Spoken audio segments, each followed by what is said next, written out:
I think black women are the most disrespected woman on the planet. I think black women are so looked down upon when it comes to men.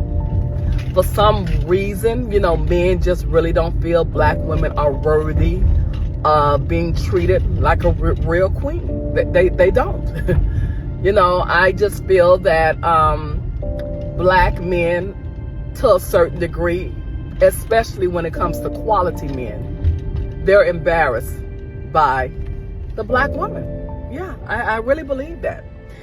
And I believe all of this stems from the behavior that black women display, the mindset, the dysfunctional upbringing, the baggage, the multiple baby daddies.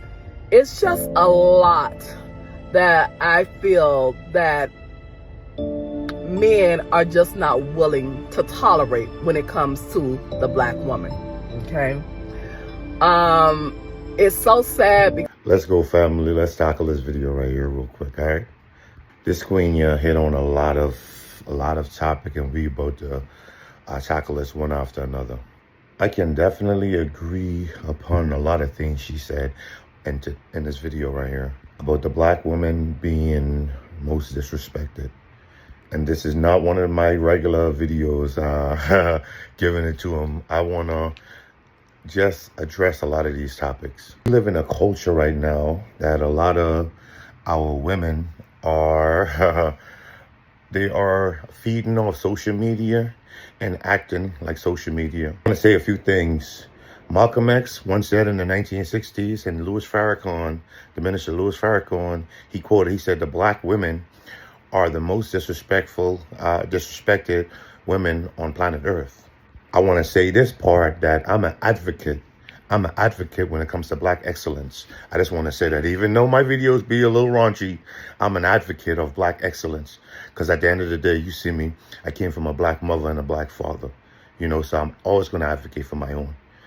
That goes what I was saying. But yes, we live in a culture right now where, not from our culture, but all these social media, these TV shows and so forth, where you have a lot of hypergamous women that going out here teaching 304, aka prostitution, within the community, within the dating realm, in terms of some women. And yes, I think some women give horrible relationship / marriage / dating advices.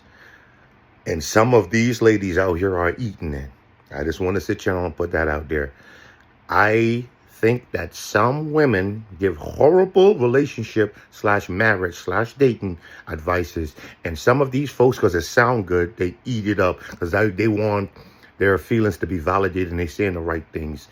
And and some women kind of pander to other women, giving a horrible advices.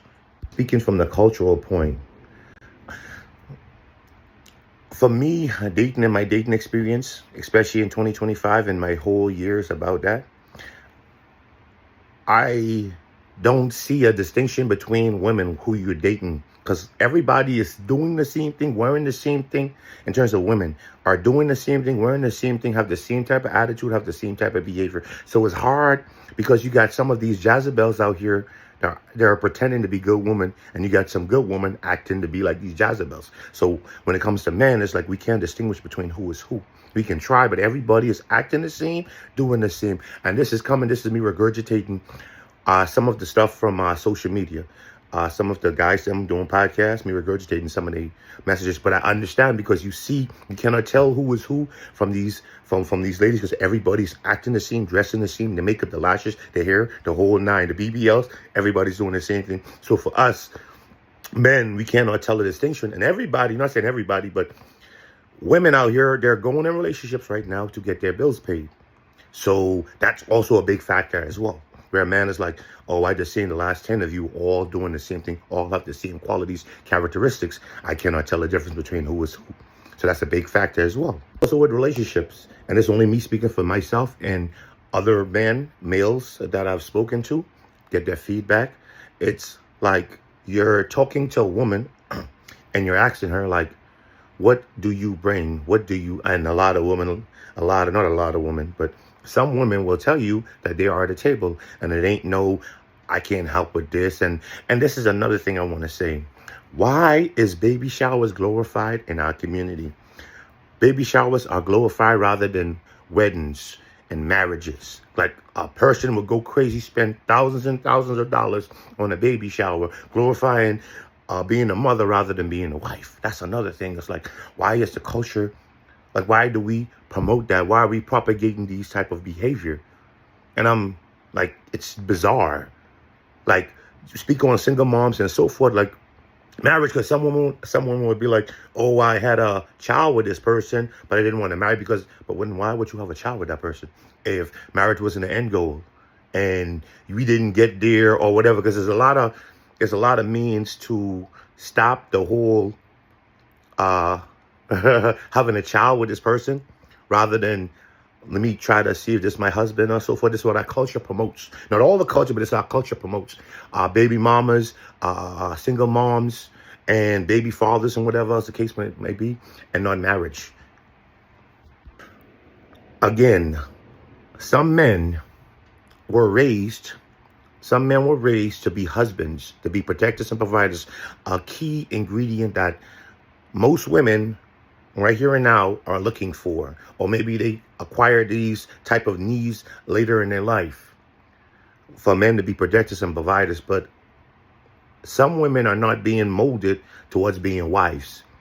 They're not molded towards being wives. That's why we have a lot of conflict between what a woman's looking for, what women are looking for, and what men are looking for. So that's a huge conflict between the two that we have to sit here. We got to take accountability too. I know she's speaking about dysfunctional family and so forth, but also that's a key factor as well.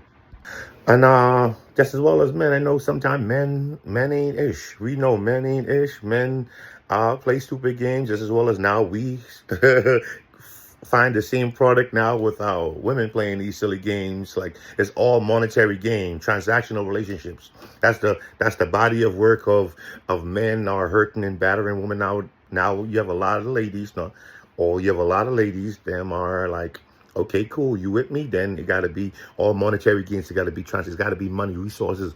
What can you do for me? How can you pay my bills and so forth? So I get it. But all in all, being all serious, I feel like we have a uphill battle that we have to climb. We got to get it right together. I wouldn't say I'm ashamed, but sometimes it's like, do I want to sit here and deal with a nagging, quarrelsome woman, or do I want to just be alone, be alone and be cool and be happy, So I definitely feel as if it's a lot of work to be done, but it all takes that first step in terms of which direction you want to head towards, that plays a key factor as well. But I'm not disrespecting the culture, because again, I was raised by a black mother and a black father, but I sometimes dislike some of the behaviors that I see, especially in the younger generation and so forth. Because I'm a father, I got 2 sons. I'm a father of boys. You dig what I'm saying? So I'm trying to raise them or help raise them right, so we don't have these issues. I cannot speak on daughters.